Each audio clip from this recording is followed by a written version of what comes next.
Efesus pasal yang keempat.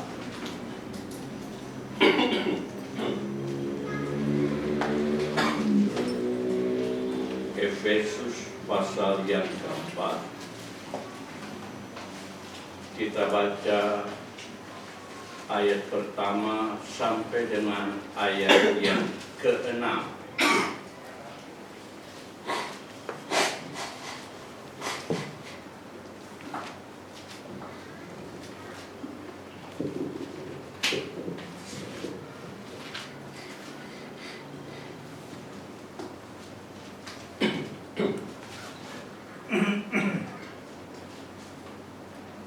Sebab itu aku menasihatkan kamu, aku, orang yang dipenjarakan karena Tuhan, supaya hidupmu sebagai orang-orang yang telah dipanggil berpadanan dengan panggilan itu.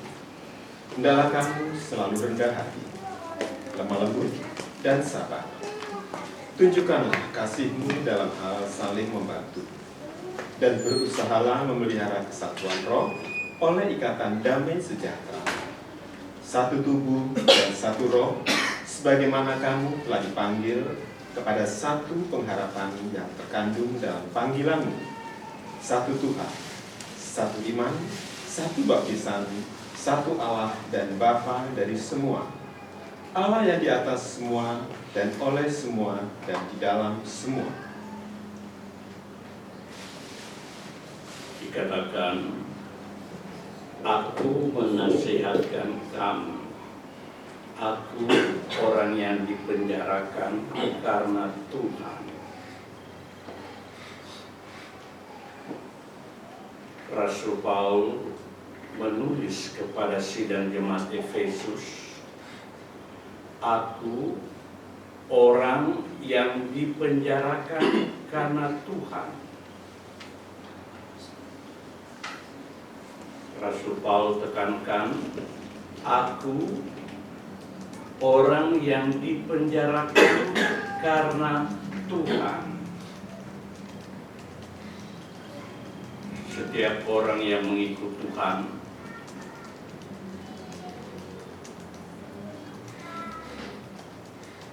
menerima tanda, yaitu sengsara atau penderitaan. Matius 16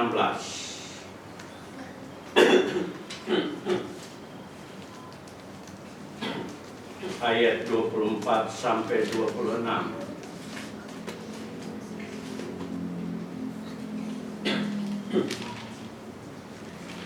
Lalu Yesus berkata kepada murid-muridnya, setiap orang yang mau mengikut aku, dia harus menyangkal dirinya, memikul salibnya dan mengikut aku.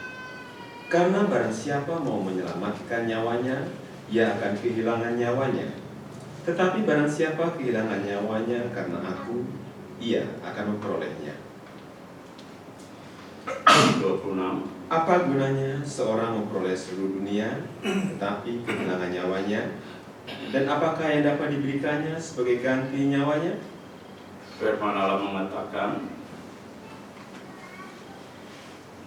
apa gunanya seorang memperoleh seluruh dunia tapi kehilangan nyawanya? Ya, memperoleh seluruh dunia. Itu menyangkut perkara-perkara dunia. Makan, minum, pakai, manusia berebutan untuk mendapatkan itu. Ya, tapi sedikit contoh, saya katakan sedikit contoh. Peristiwa virus corona di Wuhan membuat segala sesuatu itu lumpuh, tidak berdaya. Wuhan merupakan pusat dari sains di China. Ya, begitu majunya kota ini, tapi bagi Tuhan tidak perlu banyak, sedikit saja.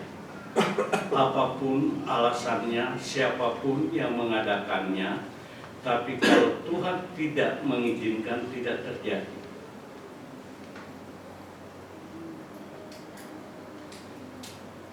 Mengerikan sekali. Iya.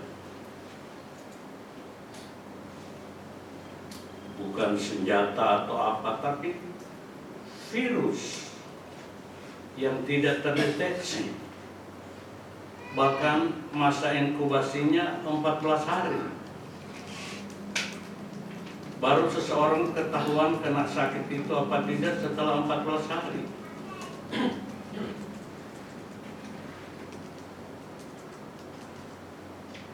Seluruh dunia gempar dengan virus ini. Saya katakan itu belum apa-apa.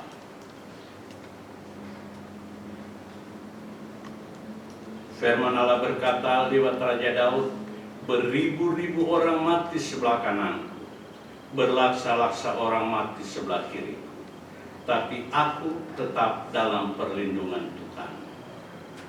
Tidak ada yang dapat melindungi kita dari bahaya-bahaya yang sedang terjadi kecuali Tuhan. Firman Allah katakan, satu kali lagi aku akan menggoncangkan bukan hanya bumi saja, tapi juga langit.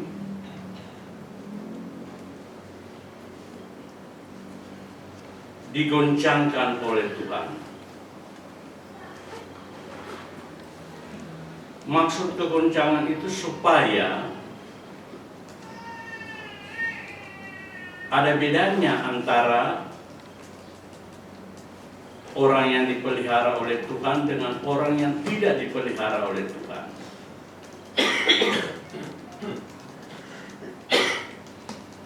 Maksud kegoncangan itu adalah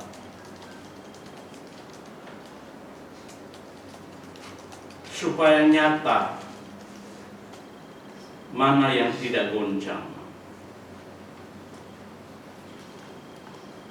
Bencana, gempa bumi, dan sebagainya memang tidak terdeteksi.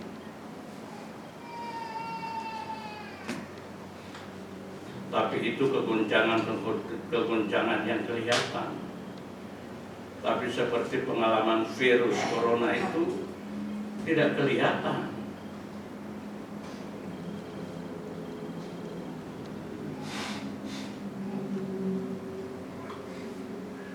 Tidak ada yang bisa menjaga kecuali Tuhan.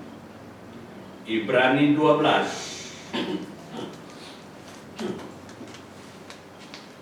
ayat 26 sampai 29.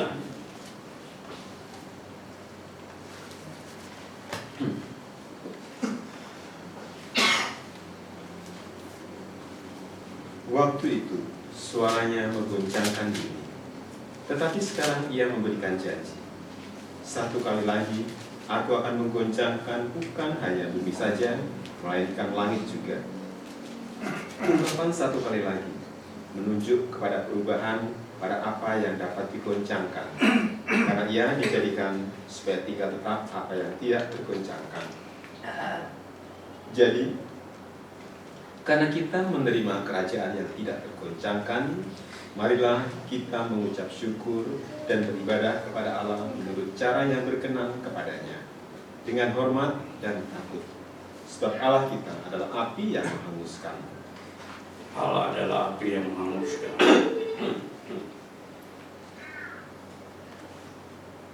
Kebakaran hutan aja di Australia di mana-mana itu sudah mengerikan. Tuhan tidak main-main. Kalau dia mengorbankan satu-satunya putranya, yaitu Tuhan Yesus Kristus, untuk mati di kayu salib,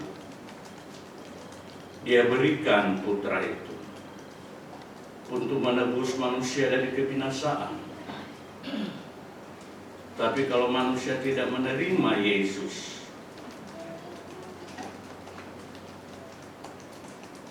Hukuman itu terjadi. Tuhan tidak bisa dipermainkan. Kalau ada kegoncangan, maksud Tuhan supaya anak-anak Tuhan mengucap syukur dan beribadah kepada Allah dengan hormat dan takut.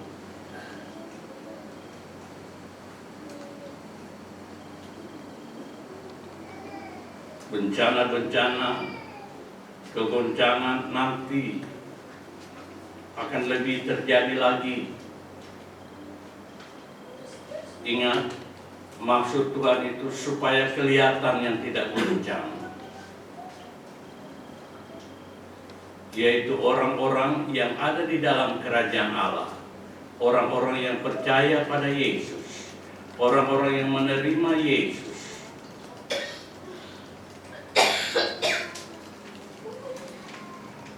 Dengan adanya kegoncangan-kegoncangan, maksud Tuhan supaya kita mengucap syukur dan beribadah kepada Allah menurut cara yang berkenan kepadanya dengan hormat dan takut. Ada kegoncangan, biarkan dunia goncang, tapi kita lebih mendekatkan diri kita kepada Allah. Tuhan tahu menjaga memelihara anak-anaknya.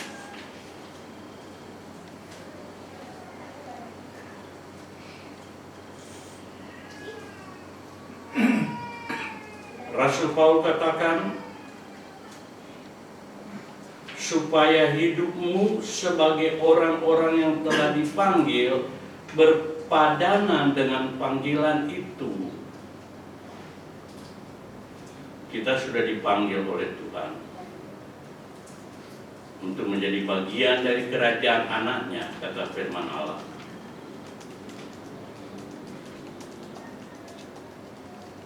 Biar hidup kita berpadanan dengan panggilan itu, menjadi contoh, menjadi berkat sebagai orang-orang yang dipanggil. Pada ayat 2 dikatakan, hendaklah kamu selalu, jadi selalu, bukan hanya seketika. Hendaklah kamu selalu rendah hati, lemah lembut, dan sabar. Hendaklah kamu selalu rendah hati, lemah lembut, dan sabar. Tunjukkanlah kasihmu dalam hal saling membantu.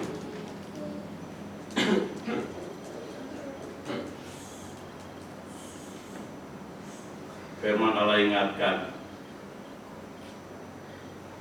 perbuatan kasih itu saling membantu. Tunjukkan itu. Hendaklah kamu selalu rendah hati, lemah lembut, dan sabar. Itu hatinya Yesus. Belajar kepadaku, aku lemah lembut dan rendah hati.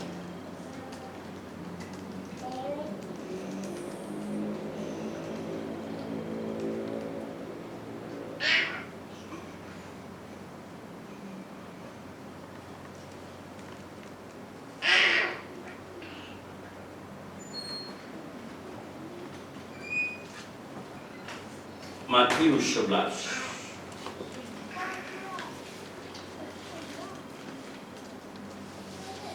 ayat 28 sampai 30.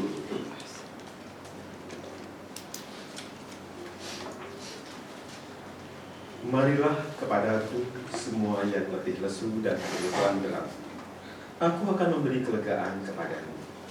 Pikulah aku yang kupasang dan belajarlah padaku, karena aku lemah lembut dan rendah hati, dan jiwamu akan mendapat ketenangan. Sebab kuk yang kupasang itu enak dan bebanku pun ringan. Belajarlah padaku, karena aku lemah lembut dan rendah hati, dan sabar. Kesabaran Tuhan itu bisa kita lihat tatkala Dia tersalib di kayu salib di Golgota. Dia masih berdoa buat orang-orang banyak. Ampunilah mereka karena mereka tidak tahu apa yang mereka perbuat. Sabar itu berhubungan dengan pengampunan. Orang yang sabar itu mengampuni. Orang yang mengampuni adalah orang yang sabar.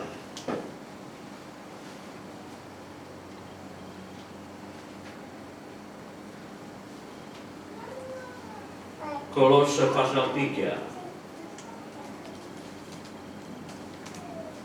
Kolose pasal 3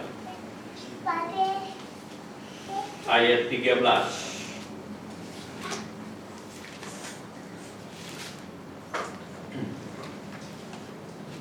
Sabarlah kamu seorang terhadap yang lain, dan ampunilah seorang akan yang lain apabila yang seorang menaruh dendam terhadap yang lain. Sama seperti Tuhan telah mengampuni kamu, kamu berbuat jugalah demikian. Sama seperti Tuhan telah mengampuni kamu, kamu perbuatlah juga demikian.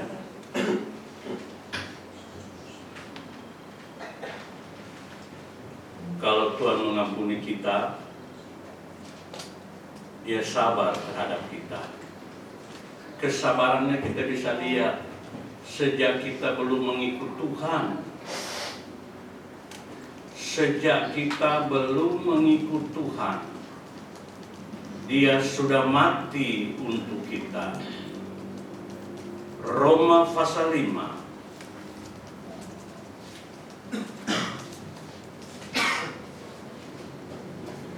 ayat 6.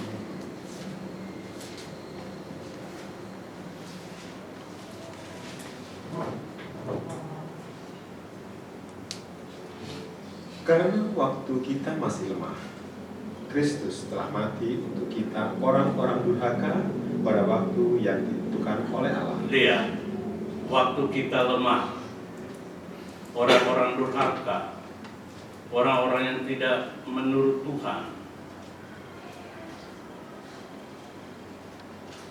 waktu kita durhaka, Kristus telah mati untuk kita.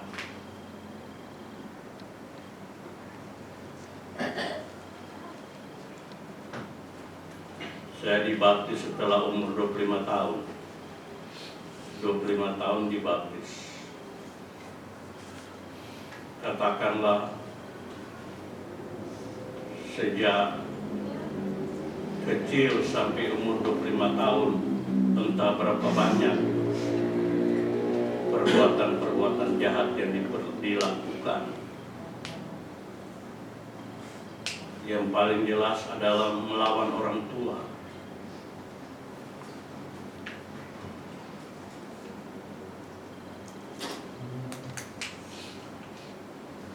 Padahal saya sudah dibaptis umur 1 tahun, dibaptis. Tapi akibatnya bukannya dosa yang hilang, tapi makin merajalela kejahatan. Umur 17, 18 lebih jahat lagi.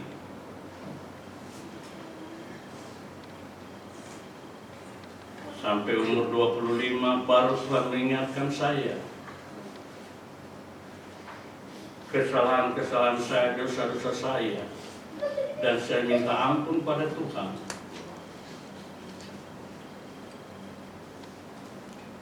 Firman Allah katakan, dosa-dosa kita itu dikuburkan bersama Kristus, kematian Kristus lewat baptisan air. Mendengar itu saya mengambil keputusan untuk dibaptis kembali pada umur 25 tahun, bulan Mei.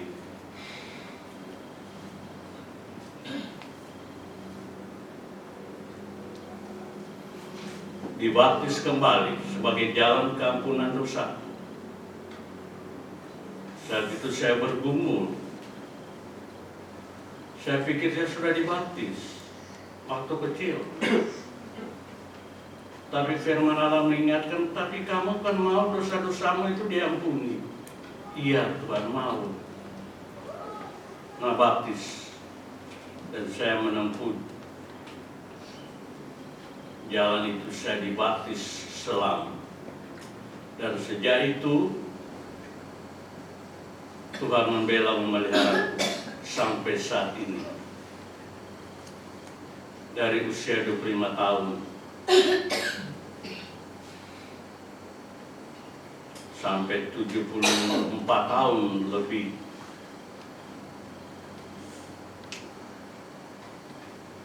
Tuhan jaga dan pelihara.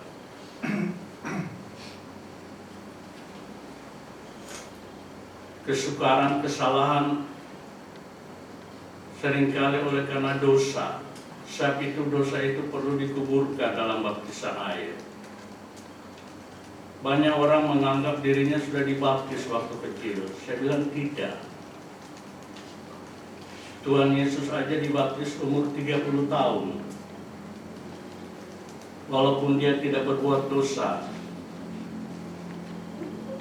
Dia minta pada Yohanes Pembaptis untuk membaptis dia. Yohanes Pembaptis katakan, seharusnya aku yang dibaptiskan oleh Tuhan. Tapi Tuhan katakan, biarlah untuk menggenapkan kebenaran. Sebab itu seorang itu kalau belum dibaptis selam, biar dia bilang dia siapa, dia tidak ada arti apa-apa depan Tuhan. Dosa masih mengikutnya.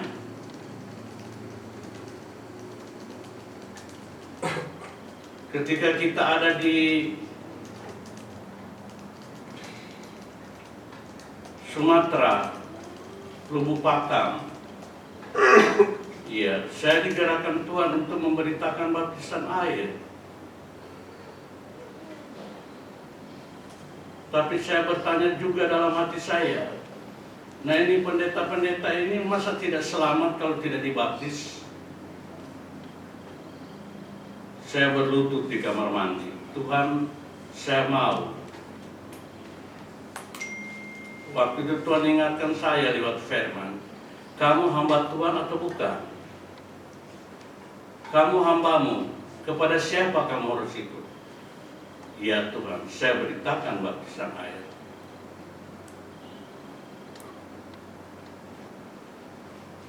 Saya kaget setelah kebaktian, 4 orang pendeta yang sudah tua-tua, bukan pendeta yang baru setahun, sudah tua, minta dibaptis.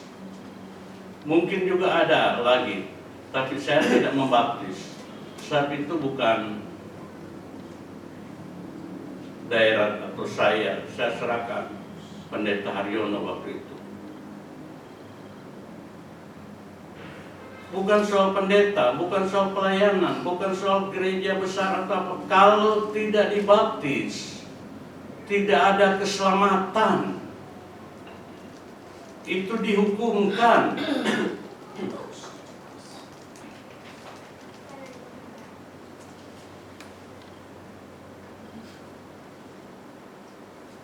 Injil Markus pasal 16.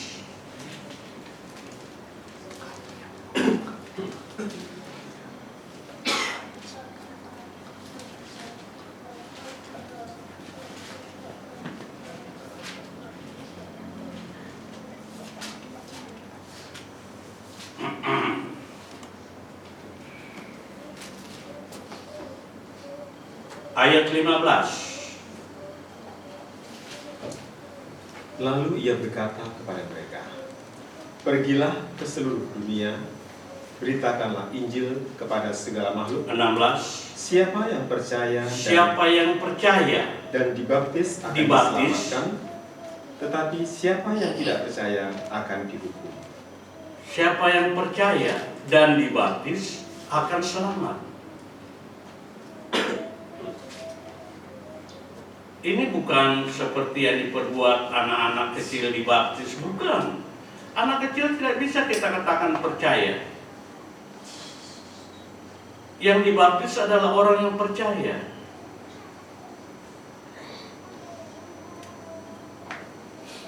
Siapa yang percaya dan dibaptis akan diselamatkan. Tapi siapa yang tidak percaya berarti tidak dibaptis. percaya saja tidak, masa mau baptis? Orang yang mau baptis itu orang yang percaya, itu diselamatkan. Yang tidak percaya, tidak dibaptis, firman Allah katakan dihukum.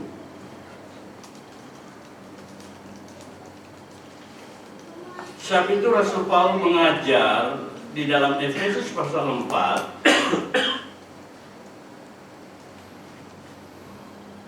pada ayat 4, satu tubuh dan satu roh, sebagaimana kamu telah dipanggil kepada satu pengharapan yang terkandung dalam panggilanmu. Efesus 4 ayat ayat yang kelima, satu Tuhan, satu iman, satu baptisan. Satu Tuhan, satu iman, satu baptisan.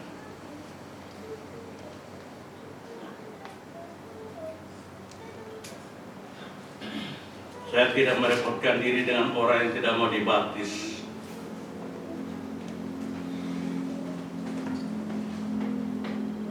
Saya dipanggil untuk melayani Tuhan, memberitakan firman. Orang yang percaya dibaptis dan diselamatkan. Orang yang tidak percaya dihukum.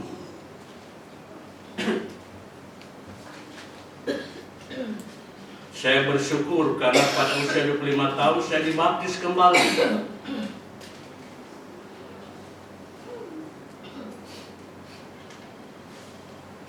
Dan saya mengalami keubahan-keubahan, dosa-dosa diampuni. Iya.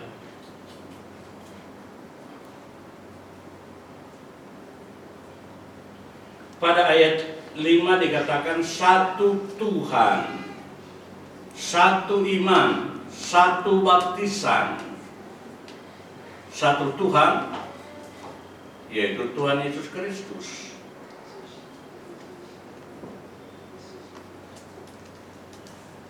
Satu Korintus 12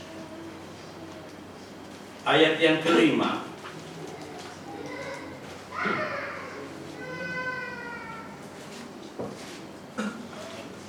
Dan ada rupa-rupa pelayanan, tetapi satu Tuhan. Satu Tuhan.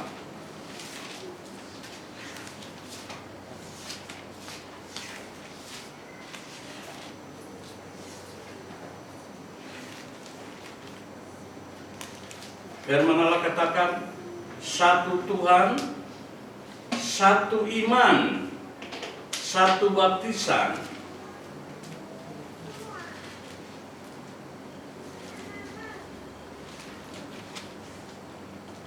Tuhan kita adalah Yesus, tidak ada lain.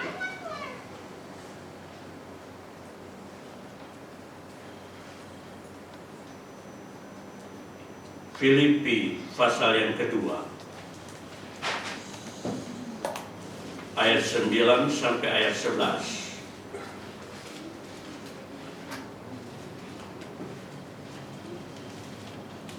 Itulah sebabnya Allah sangat meninggikan dia dan mengaruniakan kepadanya nama di atas segala nama. 10. Dalam nama Yesus bertekuk lutut segala yang ada di langit dan yang ada di atas bumi dan yang ada di bawah bumi, dan segala lidah mengaku Yesus Kristus adalah Tuhan bagi kemuliaan Allah Bapa. Segala lidah mengaku Yesus Kristus adalah Tuhan. Kita bersyukur, berterima kasih pada Tuhan karena kita bagian dari orang-orang yang dari lidah kita mengatakan Yesus Kristus adalah Tuhan.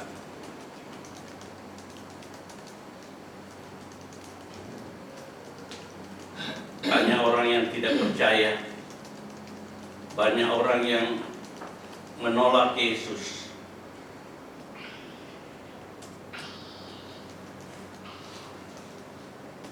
Bagi kita itu bukan urusan kita. Urusan kita adalah memberitakan Injil.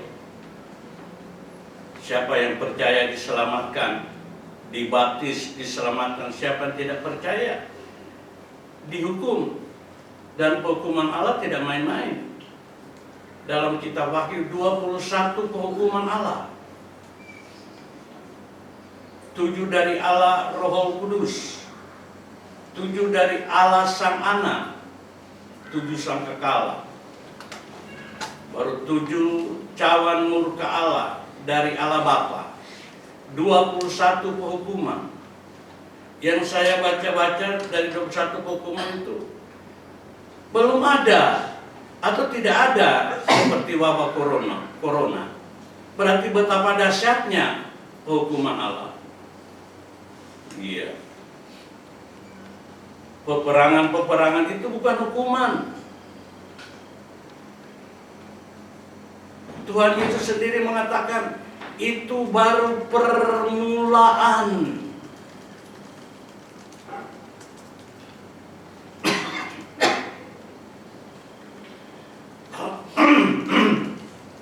Almarhum Pendeta Diowono mengatakan itu gerimis, belum hujan, murka Allah, tapi segera akan terjadi pembalasan daripada Allah.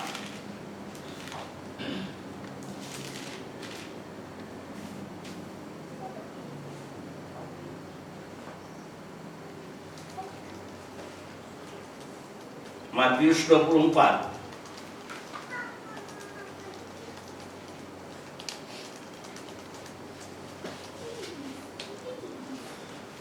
Matius 24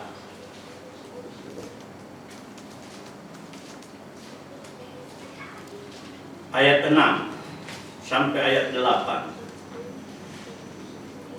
Kamu akan mendengar dulu perang atau kabar-kabar tentang perang. Namun berawas-awaslah, jangan kamu gelisah, sebab semuanya itu harus terjadi, tetapi itu belum kesudahannya.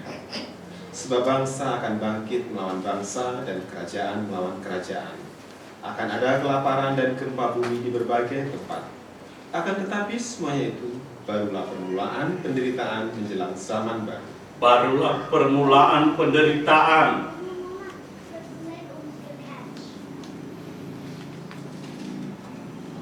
Kita mengikuti berita-berita Timur Tengah itu panas.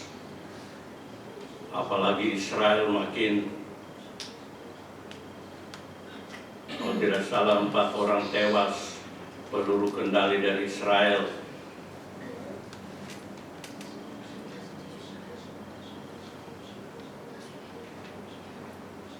Firman Allah kepada Israel,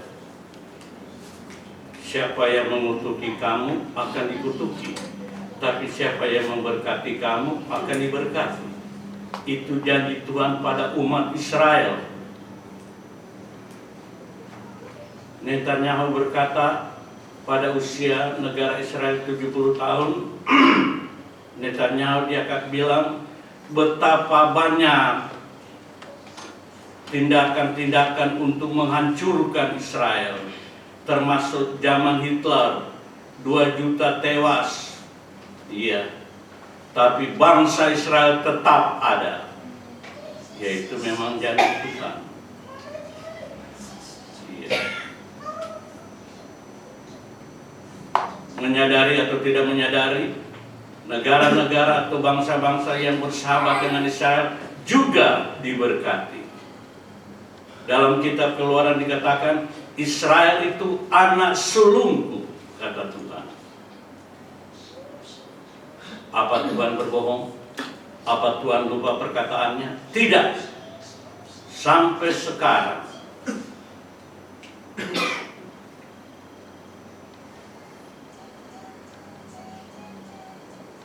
Saya sempat membaca, tadinya cuma Israel yang dapat F-35, pesawat tercanggih dari Amerika Serikat. F-35. Cuma Israel yang dapat. Tapi kabar terakhir, Singapura mendapat kesempatan dari Senat Amerika. 25 pesawat kalau tidak salah. F-35 dijual ke Singapura. Iya. Arab Saudi mendekati Israel dalam hubungan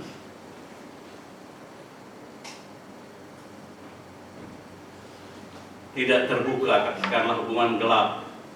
Arab Saudi mendekati Israel. Karena apa? Karena mendapatkan F-35 itu. Iya.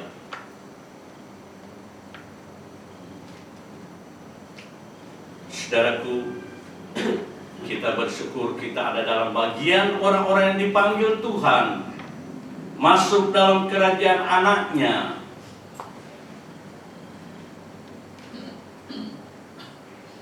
Kita menyadari atau tidak menyadari, kita dilindungi.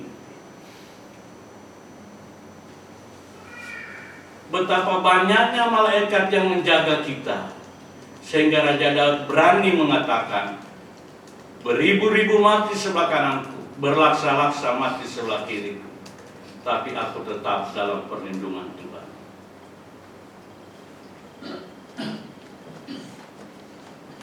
Satu Tuhan. Rasul Petrus dia berkata,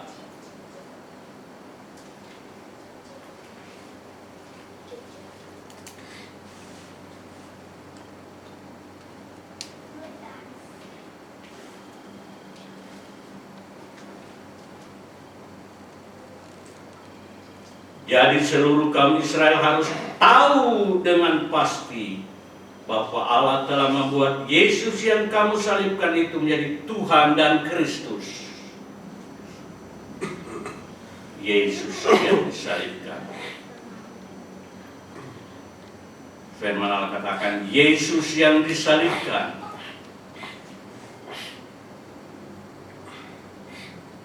Sebab nama Yesus itu, apalagi Amerika Latin, banyak yang pakai Yesus. Iya. Sebab itu firman Allah sudah tahu sejak dulu. Firman Allah telah menulis Yesus Kristus yang disalibkan.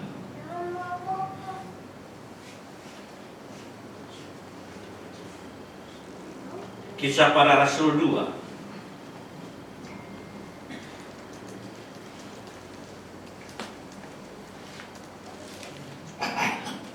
ayat 36.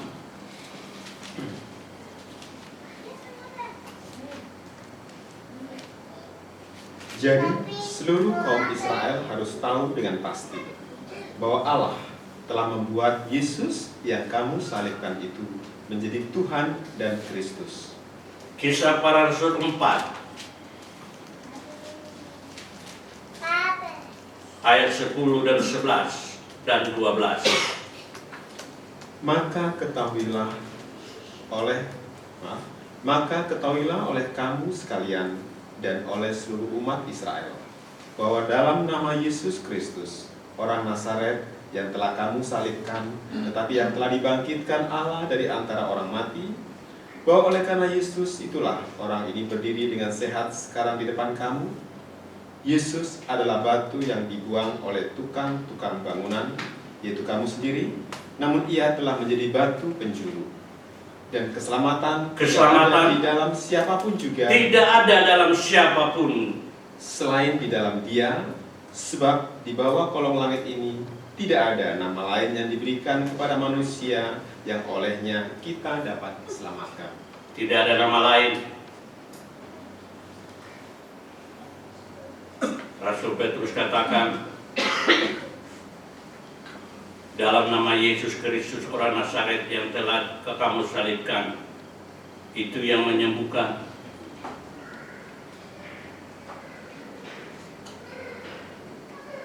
Terakhir, kakak saya di Manado telepon saya.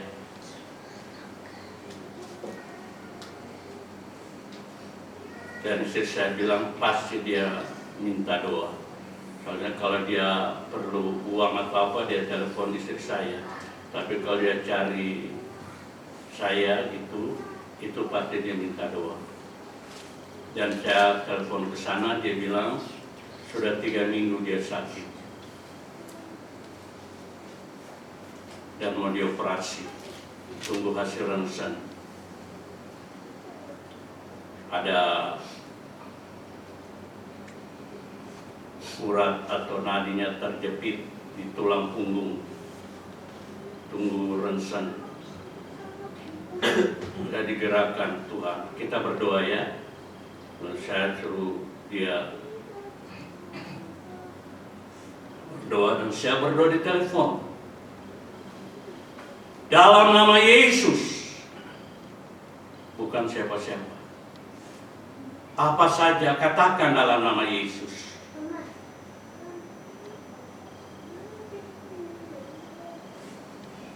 Kemudian berita terakhir dia telepon. Tidak ada. Cuma ada sedikit kayak keselewat atau apa begitu. Saya diyakinkan oleh Tuhan.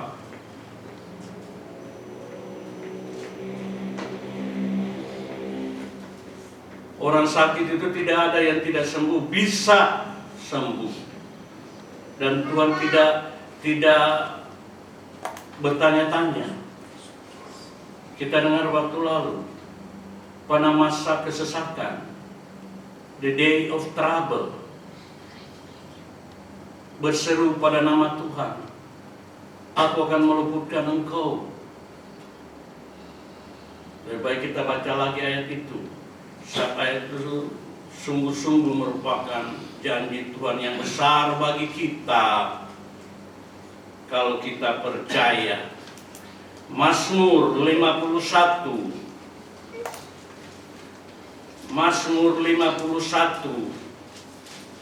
ayat 15.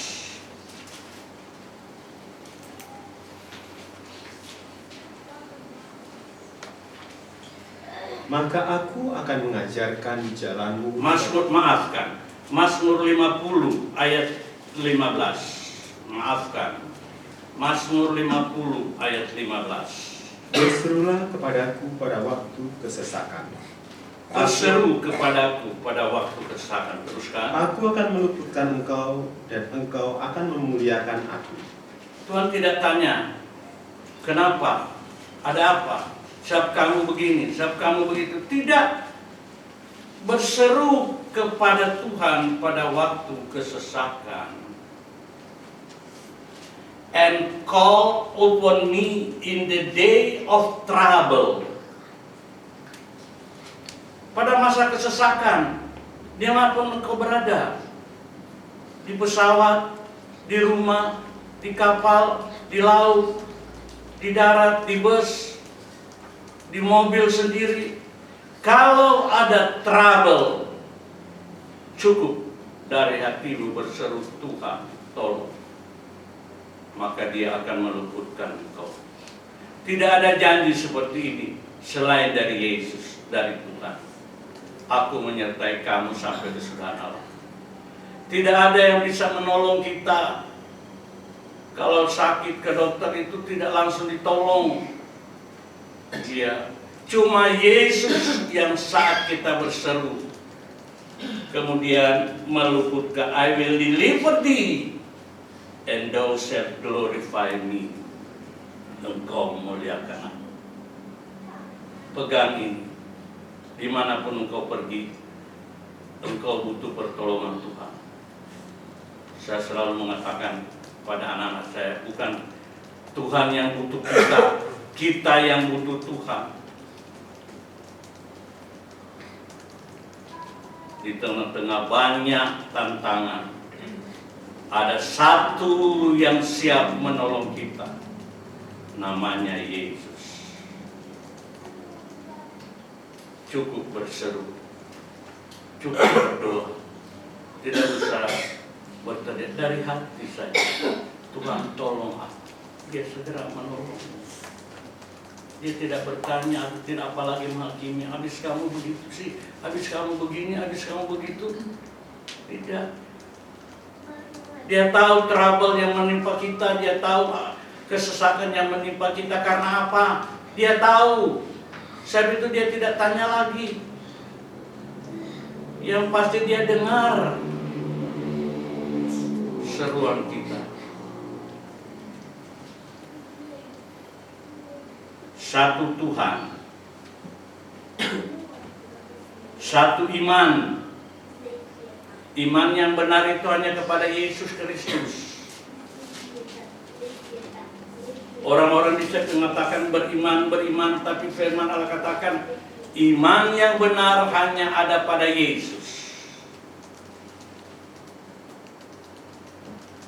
Roma pasal yang ke-10 ayat yang ke-17.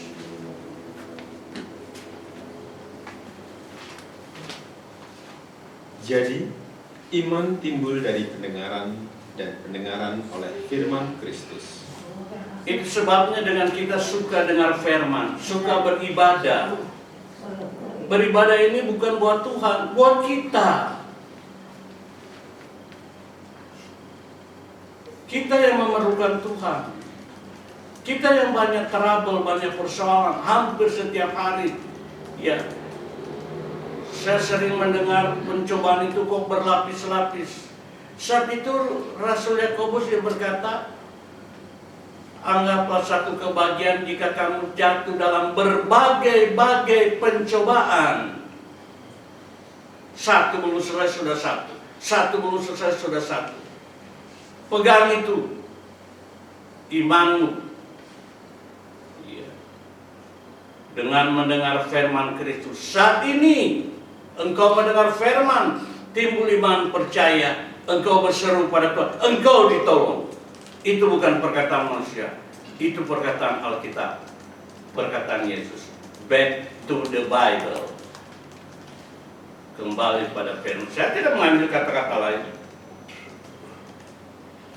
Saudara baca sendiri, dan saya memang suka kita membaca terus. Dia, sebab orang Kristen seringkali tidak mau baca firman. Di rumah tidak baca firman, di gereja tidak baca firman. Nah, kapan baca firman? Iya. Padahal Tuhan Yesus katakan, barang siapa percaya kepadaku seperti yang dikatakan kitab suci. Iya. Dari dalam hatinya akan mengalir aliran air hidup, yaitu Roh Kudus, yang akan memancar sampai hidup yang kekal. Roh Kudus itu tinggal dalam hati kita kalau kita suka baca firman dan percaya seperti sekarang. Dan jika kita percaya, kita berseru, Tuhan mendengar seruan kita. Saya tidak perlu dengar, saya tidak perlu tahu. Cukup saudara berkat, Tuhan tolong saya karena saya kau ditolong oleh Tuhan. Siapa yang mengatakan itu? Tuhan.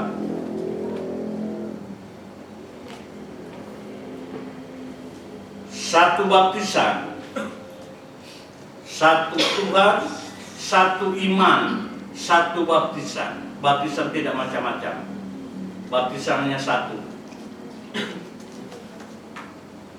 Roma 6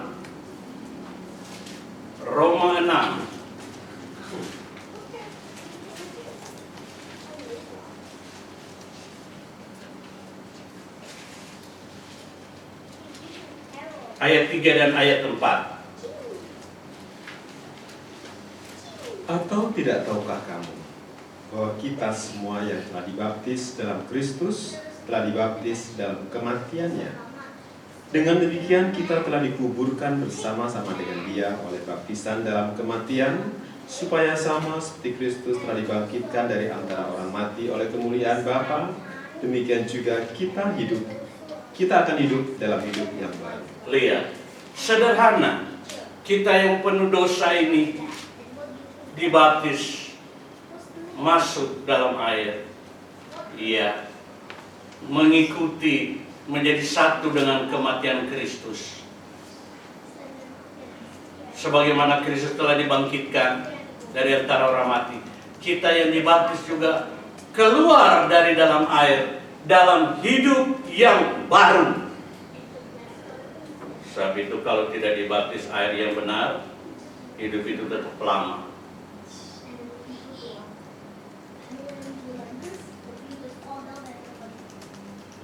Saya baru dari Shanghai pada bulan November, Desember, iya. Ternyata virus itu sudah ada di sana. Virus corona itu. Cuma kami tidak tahu. Enak aja ke sana kemari, ya naik ke diajak anak saya ke Shanghai Tower, gedung yang tertinggi nomor 2 di dunia, nomor 1 di Abu Dhabi sana. Iya, 525 meter.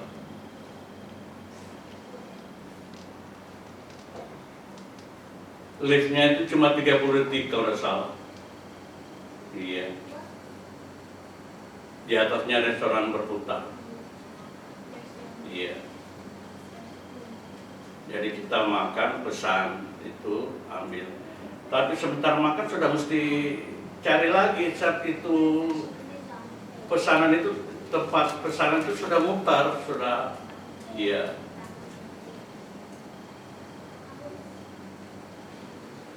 Anak saya ajak ke Sky Park, taman tertinggi. Iya.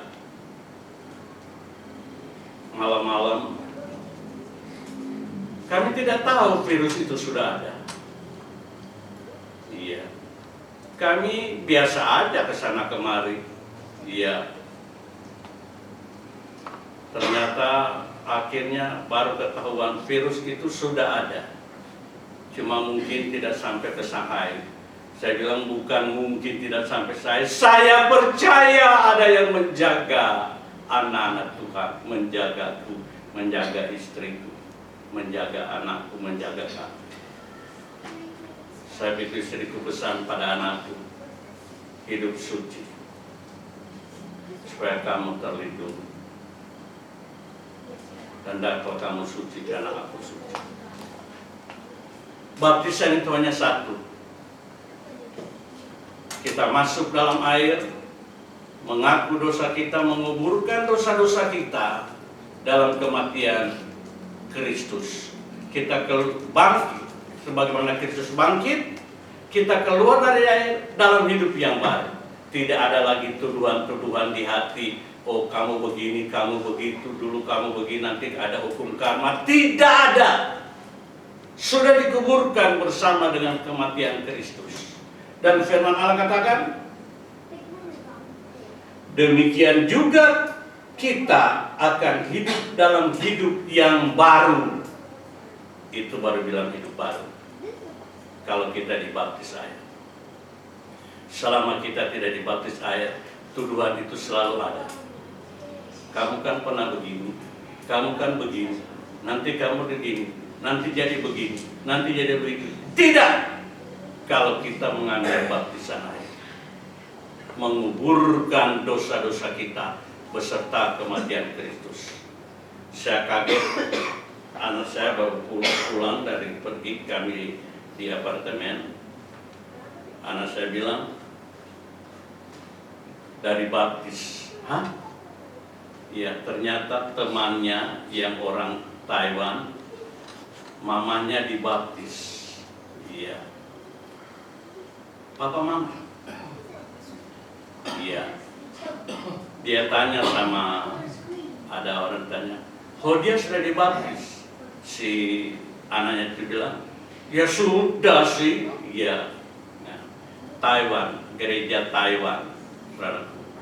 Iya. Sementara kami di gerejanya Odi di Evangelis itu berapa orang, tapi gereja Taiwan itu saya lihat cukup banyak orang. Iya, walaupun di rumah. Itu di Shanghai. Ternyata satu ibu bapak ini baru dibaptis. Pernah kami di sana ditraktir, diajak ke satu restoran. Kemudian ibu ini bayar. Kok dibilang, Pak, sudah dibayar sama mamanya Vivian. Hah? Sudah. Kami pulang. Ternyata dia bilang, itu restorannya sendiri. Hah? Iya, jadi punya restoran, punya apa. Bapaknya memang dibilang pengusaha besar di Beijing. Ini Vivian ini aja sekretaris dari 3M, perusahaan yang 3M itu dia sekretaris. Tapi dia belum dibaptis. Papa mamanya justru dibaptis. Tanya, oh dia sudah dibaptis? Sudah. Iya, saudaraku, ya. Orang merindu dibaptis. Apa sangka ini konglomerat ini minta dibaptis? Kaget kami.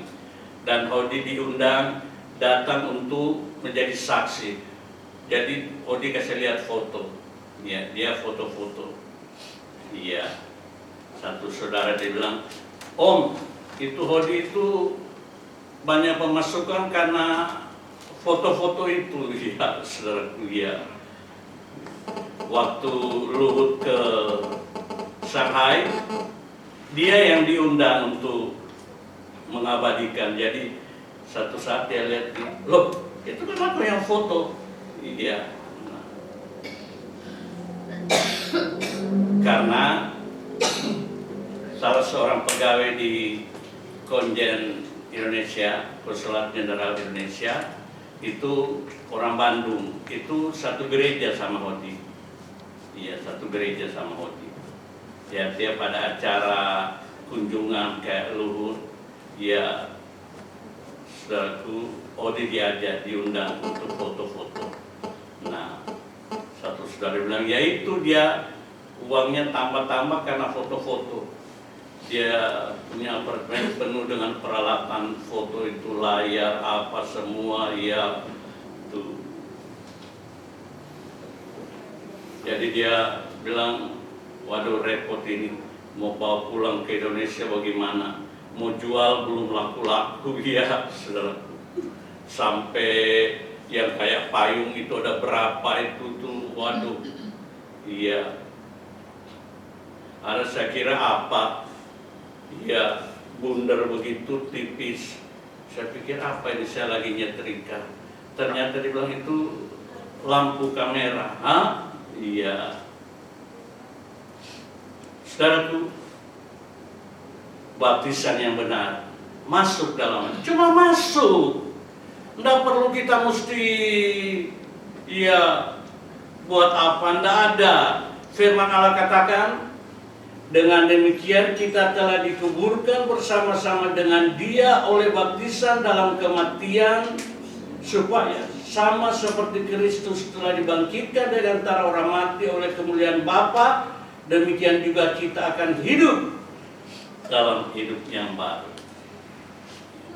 Itu dikasih lihat foto sama Odi, gereja Taiwan, baptisan itu di bathtub. Iya, bathtub. Jadi diisi air, terus orang itu duduk dibaptis. Nah, nanti orang berikut airnya dibuang, isi lagi yang baru. Jadi dibaptis di bathtub, ya. Tapi bagi Tuhan bukan. Tidak ada perkataan baptis mesti di mana, tidak. Iya. Pendeta Sadar pernah cerita, dia baptis di sungai, di kali, di Ngunut sana. Iya. Dia lengah, dia baptis dalam nama Yesus, tidak dipegang, lepas keluar di sana. Dia hanyut. Pendeta Sadar bilang, waduh, iya. Memang diajar kalau baptis itu, saat itu kalau saudara ya pernah alami, saya baptis itu saya tenggelamkan. Iya, baptis itu tenggelam. Saat kalau baptis rambutnya tidak tenggelam, rambut ini yang jadi sandungan. Rambut ini yang membawa dosa. Ya, jadi baptisan air itu semua. Iya. Saya kalau Tuhan izinkan membaptis, saya masukkan orang itu, ya, supaya terkubur benar. Orang dikubur itu kan, kalau dikubur itu tidak ada orang di pemakaman. Ya jangan badan aja dikubur, tangan tidak usah. Tidak ada kan. Jadi kalau baptisan air itu mesti semua masuk. Kalau dia tidak masuk, masukkan lagi. Iya, saudaraku, ya. Kalau di Manado dulu baptis, aduh minta ampun. Pengalaman di Manado. Sekarang sudah mall depan gereja Bahu itu. Kalau dulu masih laut. Nah waktu baptis kita harus cari air yang dalam, jadi jalan sana. Ompong dari pinggir sini berteriak, jangan lupa namanya yang jelas. Iya, karena mesti itu baptisan nama jelas. Iya. Satu saudara dia kemudian jadi hamba Tuhan. Iya. Malam-malam gedor pintu saya minat minta dibaptis. Saya bilang malam-malam begini. Pendeta setempat bilang, iya bro, dia sudah anda tahan. Ya, baptis di mana? Ya ada tempat. Ternyata di sawah itu ada pengairan, saluran. Nah di tempat itu saluran itu ada yang dalam. Nah di situ dibaptis. Waduh. Tapi waktu baptis itu saya turun, waduh itu lumpur langsung naik semua. Iya. Dia bilang, tapi gimana om, ini lumpur banyak. Saya bilang nggak apa-apa, dosamu lebih kotor dari ini. Iya. Untung saya cuma segini, nggak masuk. Iya, saudaraku. Dia dimasukkan lalu itu lumpur-lumpur itu. Iya. Tapi bagi Tuhan tidak jadi persoalan dimanapun dibaptis. Kalau percaya dibaptis selamat. Tidak dibaptis tidak selamat. Biar kita bilang apa, cuma satu nama di kolong langit ini yang orang bisa diselamatkan, yaitu nama Yesus. Tuhan memberkati kita. Saya mengundang pelayan-pelayan perjamuan tampil ke depan. Kita sekalian mau bangkit berdiri, kita bawa kehidupan kita pada Tuhan.